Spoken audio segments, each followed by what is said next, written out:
Hi there, I'm Jules from thestonesoup.com and today I've got another fresh 6-ingredient dinner recipe for you.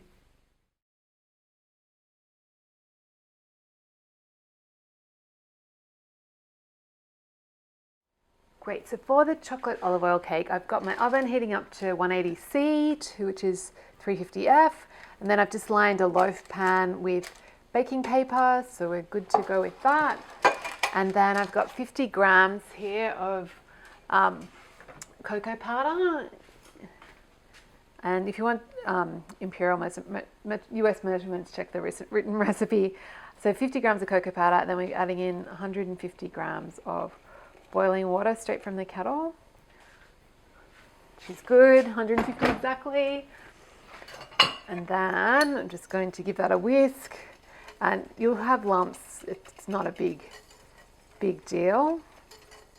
Okay, then I'm going to get in my sugar, so another 150 grams. I have made this with nut beer, and it was okay, but I've decided it's nicer with sugar, and this is like a really minimal amount of sugar for a whole cake.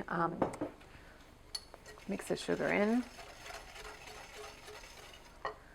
and then we'll get I'm using a mixture of ground sunflower seeds and ground linseeds or flax seeds that I've ground in my little spice grinder, but you could use almond meal is great in this as well, or almond flour.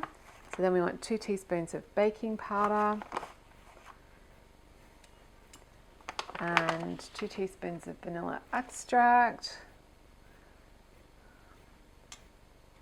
Beautiful, love vanilla. And then 150 grams of oil. So I'm just using like a light tasting olive oil, like a processed olive oil, because we don't want it to taste too olivey. But if you wanted to use extra virgin, you could.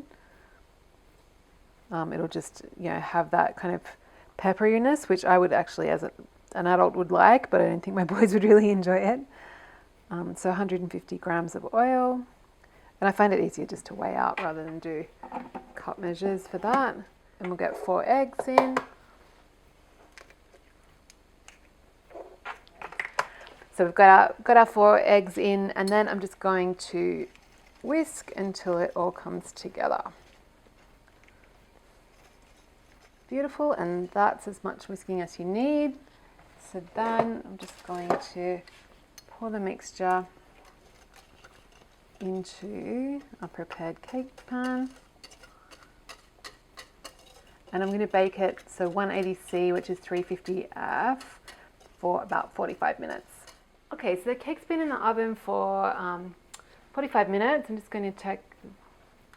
Normally it rises up a bit more than that. So the cake test is coming out clean. It feels nice and springy and light. So I'm just going to let it cool in the tin.